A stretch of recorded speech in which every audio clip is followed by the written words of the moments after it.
Bonjour, aujourd'hui je voudrais vous proposer une réflexion sur le thème de la résilience. Qu'est-ce que la résilience? La résilience, vous voyez dans ce décor somptueux, c'est d'essayer, à partir du moment où on est éprouvé, on a des épreuves de la vie, ça peut être un divorce, problème de parnassa, problème avec ses enfants, on essaye de rebondir, on essaye de s'améliorer, mais à partir de l'épreuve. Et là, c'est un thème, vous allez voir, c'est un thème qui est relié vraiment à la profondeur même du judaïsme. Il est développé longuement par le fameux Maharal de Prague au XVIIe siècle, où il explique que l'homme devrait, à partir de ses épreuves, à partir de ses difficultés, devrait comprendre pourquoi Hachem l'a amené dans ce cheminement, pourquoi Hachem l'a fait rencontrer telle personne, telle difficulté, et à partir de cette difficulté, essayer de réfléchir, de passer par une introspection et de passer par une réflexion très approfondie, justement, du judaïsme, de ce qu'est véritablement l'épreuve. Et au contraire, il va aller au-delà de cette épreuve. Il va essayer de s'améliorer. Il va essayer de s'amender. Alors vous allez me dire, c'est peut-être facile de le dire autour d'un cours de quelques minutes, mais peut-être plus dur de le vivre pour des gens qui ont une maladie, pour des gens qui ont des problèmes de divorce, des problèmes avec leur profession, avec la communauté, c'est peut-être plus difficile de le vivre. Et pourtant, Chachamim nous disent que au début de la Gemara de Brachot, vous savez que nous venons de terminer pour la 13e fois à l'initiative en 1923 du Rav Shapira, qui avait institué le Daf Yomi, une page de Talmud journalière, et en 7 ans et demi, nous terminons tout le chasse, c'est-à-dire toutes les 2700 pages, un peu plus, de tout le corpus talmudique. Et nous venons de reprendre la Gemara de Brachot. Et la Gemara de Brachot, à son début, nous évoque que la nuit est divisée en 3 parties. Shlosha Mishmarot Ave Alayla. D'après Rabbi Nathan, c'est 4 sections, 4 parties, la division de la nuit. Et la Gemara d'expliquer qu'est-ce qui se passe. La première partie de la nuit, c'est précisément et profondément Chamor Norem.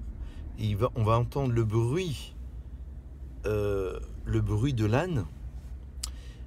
Deuxième partie de la nuit, deuxième Ishmara, d'après le Talmud dans Brachot à la page 2 et à la page 3, il y a Kelavim Surakim, les chiens qui aboient. Et troisième partie de la nuit, il y a l'enfant qui tète du sein de sa mère, et Isha Mesaperet Imbala, une femme, d'après une autre version, qui commence à parler, puisqu'on est en fin de nuit, début de la journée, qui commence à parler avec justement son mari. Le Rav Kook expliquait la symbolique de ces 3 parties de la nuit. Si la Gemara de Brachot commence par la nuit, à partir de quand on lit le schéma le soir, c'est pour nous indiquer que de quelle manière le peuple juif, d'après une lecture symbolique évidemment, va pouvoir traverser les profondeurs de l'exil. La nuit, c'est l'exil, c'est l'obscurité, l'obscurantisme, avec tout ce que cela se définit comme étant par obscurantisme, éventuellement évidemment l'antisémitisme malheureusement. Comment Israël va devoir traverser cette nuit? Et on nous dit à partir de quand on va lire le schéma. C'est quoi le schéma Israël? C'est la profession de foi. Écoute Israël, Dieu est notre Dieu, Dieu est un. Comment je vais traverser les difficultés et comment, selon notre sujet, je vais pouvoir vivre un peu mieux la résilience? C'est justement, disent nos Chachamim, et dit la première page du Talmud, en acceptant sur soi le joug divin. Le schéma Israël, c'est Kabbalat Ron Malchut Shamaim. Et comme le dit le Talmud, acceptez d'abord le joug divin, Ve'acharka Kabelu Gezerotai. Ensuite, vous allez accepter sur vous mes décrets. C'est-à-dire que la première injonction talmudique, c'est de nous dire qu'il va falloir, pour traverser la nuit, les difficultés et les épreuves, tout d'abord, accepter le joug divin. Dans un second temps, vous allez traverser les 4 exils, qui sont respectivement, on l'avait déjà évoqué dans d'autres vidéos, l'exil babylonien, l'exil romain, l'exil perse et évidemment l'exil romain dans lequel nous sommes encore aujourd'hui, qui se prolonge jusqu'à la période de Ishmaël. Et je vous renvoie sur une autre vidéo sur justement la délivrance à partir de Ishmaël. Et dans cette indication, le Chamor Noem signifierait Chomer, le bruit que l'on entend de l'âne, L'âne peut se lire en hébreu chomer, c'est-à-dire la matière. Première partie de l'exil, c'est la matière qui s'installe, d'après le Rav Kook, dans le monde de l'obscurité, dans le monde de l'exil. Deuxième partie, ce sont les chiens qui aboient, c'est-à-dire les personnes, les empires et les royautés qui vont se poser contre Israël, contre la puissance d'Israël, et qui vont aboyer, qui vont malheureusement mépriser, rabaisser Israël. Et en fin de partie de la nuit, comme ce fameux combat entre Jacob et Ésav, Jacob ressort avec l'ange de Ésaü, il ressort vainqueur de ce combat, parce que c'est déjà l'époque messianique. C'est-à-dire qu'on a compris pourquoi Hachem nous avait envoyé ces épreuves. On a compris pourquoi Hachem nous a amené dans telle difficulté.